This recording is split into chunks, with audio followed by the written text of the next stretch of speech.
Hello to all my creative people out there. My name is Yolanda Zondi. I am based in South Africa, in Durban. And I'll basically be sharing with you guys the reason why I decided to open this YouTube channel. But first, I would just like to give a brief introduction of who I am, and we'll carry on from there. I am a professional photographer. I studied photography at the Durban University of Technology, and I acquired my qualifications from there. Since then, I did an internship with the KwaZulu-Natal office of the Premier. I also worked for a couple of studios, the Image Factor, SBD Media, and I freelanced for a couple of companies as well. My work has also been published in a couple of newspapers, to name a few: the Mercury, Yolanda, Sowetan, Business Day, amongst others. And I've also worked for the National Department of Water and Sanitation based in Pretoria.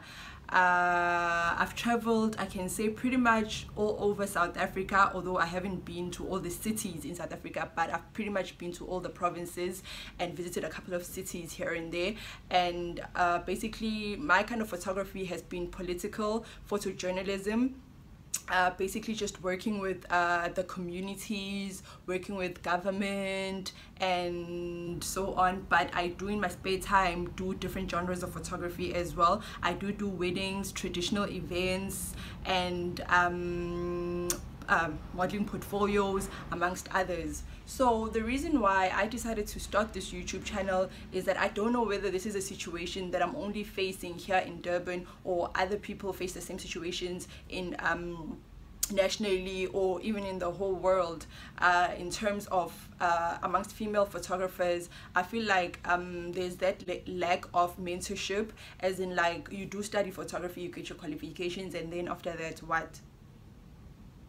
Exactly. So I feel like there's just by me opening this YouTube channel, it's just me basically opening up a discussion amongst people, not only females, males as well, just discussions about different things, everything to do with photography. Might be lighting, different cameras, new photography trends, whatever it is. I feel that this platform would be the perfect platform for us to discuss such things. And before I carry on, I would like to say that although I might be a professional photographer, but I do not claim to know everything. This is a disclaimer. I do not claim to know everything. So I'll just basically be uploading videos on a regular basis, as regular as I can, of just basically different aspects of photography.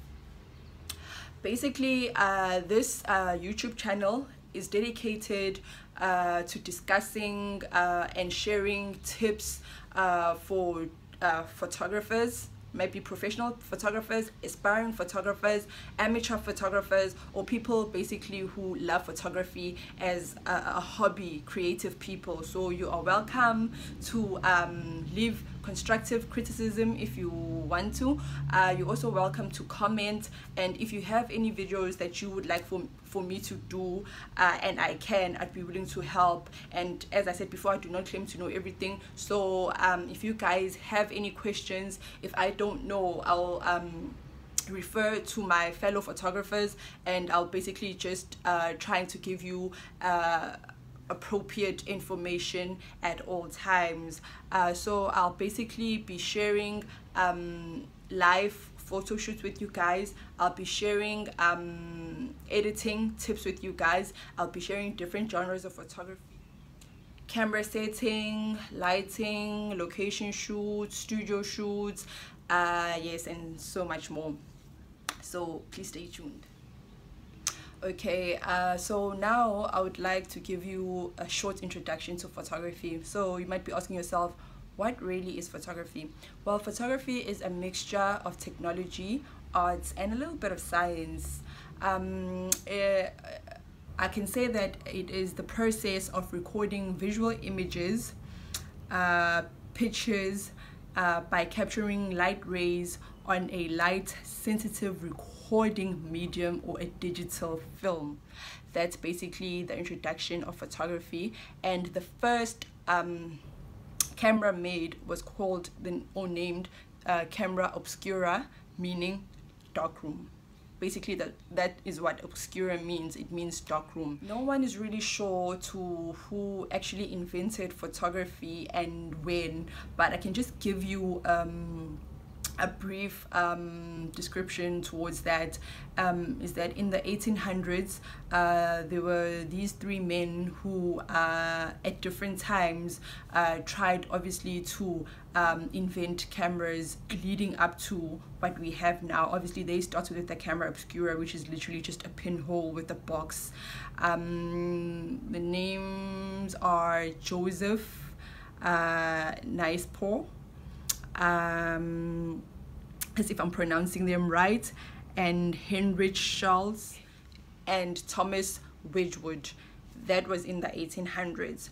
So today I'll further on just give you guys a short vocabulary on the words or terms that you will need to know in photography. Those terms are terms that are actually going to be quite important, as they will basically help you understand the basis or the basic in photography. The first term that I'm going to be sharing with you guys, exposure. Exposure basically determines how light or dark an image will be once it has been captured by a camera. That's basically what exposure means. And aperture is basically your optics, a hole or an opening through in which light comes through. And the depth of field. The depth of field is the distance between the nearest and the furthest object, giving you a focused image.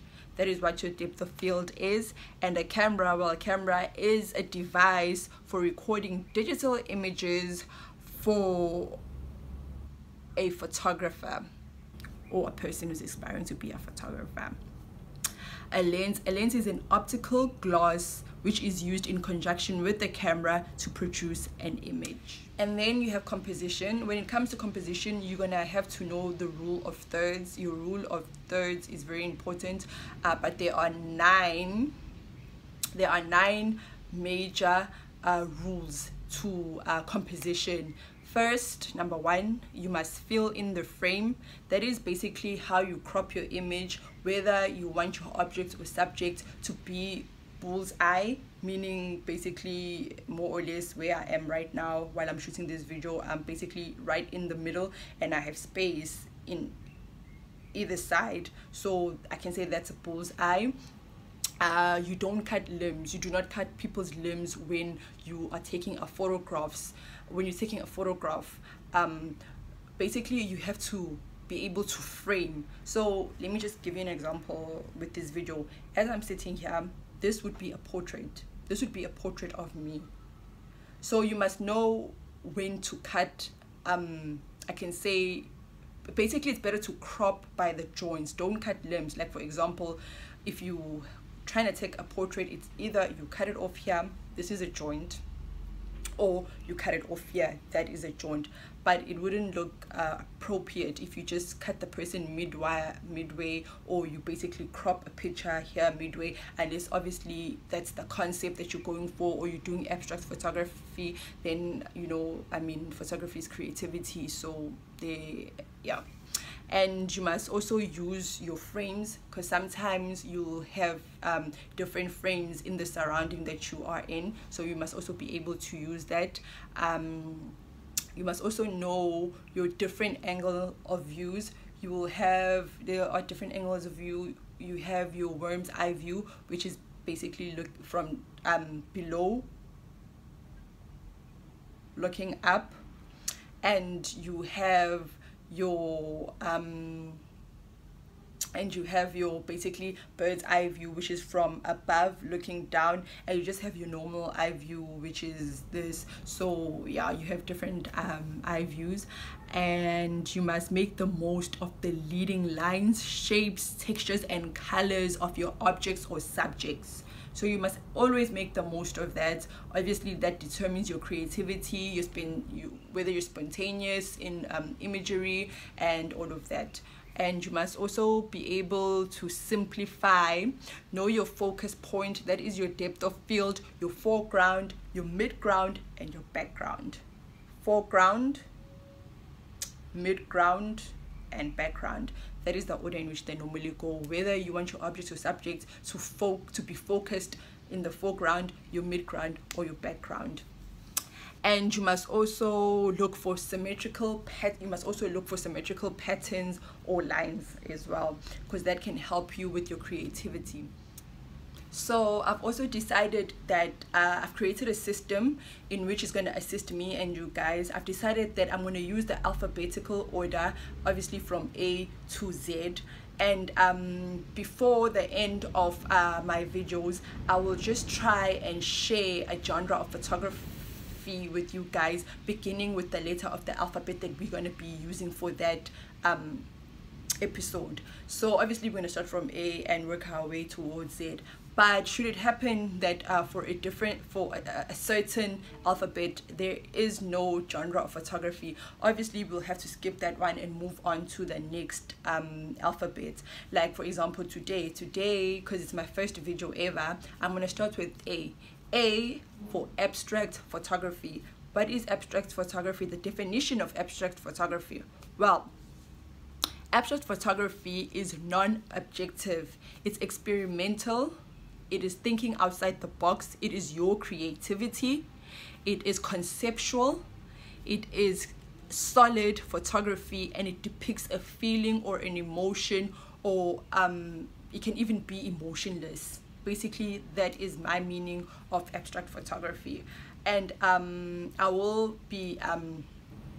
try by all means to share with you guys some of my work that I've done, beginning with that letter of that we're discussing for that episode. But should it happen that maybe I don't have particular images, maybe for abstract photography I do not do abstract photography, so I do not know, or I do not have any pictures relating to abstract photography, it's fine. I will however go on the internet and I'll source out images for you guys so I can show you an example of what abstract photography is. In doing so, I will reference and give credits to the photographer so that you guys can see that those images are not mine. My images will be copyrighted, and so those images will also come with the copyright to show that this image belongs to whichever photographer, giving credit to that photographer. Based in England, the work of Andrew S. Gray is inspired by paintings, obscure structures, landscapes, and color palettes. He is indeed a very creative photographer. The next photograph is a photograph that I personally took. It is abstract photography. I was doing a campaign on breast cancer awareness. So I'm excited for this YouTube channel. I hope you guys are excited as well. And obviously I'm not going to be sitting here in front of you every episode and just going on and on and on. I'll be giving information, which is content, to you guys, answering questions if you have any questions, or dealing with comments. And I do not know everything, so if I also have questions, I'll ask the questions in my videos, and if anybody does know the answer, they can feel free to answer me. I would appreciate that. And I will not be sitting and rambling here. Obviously I will be going on location. I will be sharing my images with you guys in terms of videos here on YouTube, so that you guys can basically see what type of work that I do. I didn't actually share with you guys what type of photography I do. I just said that I've done photojournalism, mostly political photography, but I do also do creative photography. I study photography, so I do different, I am able to do different genres of photography, but obviously there are those that I love more than others. There are those that I excel in more than others, and so on. So please tune in next time, because next time I'll basically be discussing the anatomy of a camera. I will be bringing my camera here, which is just a basic camera that I use, and I'll be stripping the camera down, and I'll be showing you guys the different parts and what the different parts are for and what they're used for. And I'll be sharing with you guys the different shutter speeds, the different apertures, and basically I'll always be making sure that I give you guys different vocab, because today I think I gave you about 5 words, and next time I'll give you 5 more words, is your shutter speed and all of that. So I will be giving you guys different vocabs, and so you guys can basically just know more. So until next time, thank you for tuning in. Bye bye.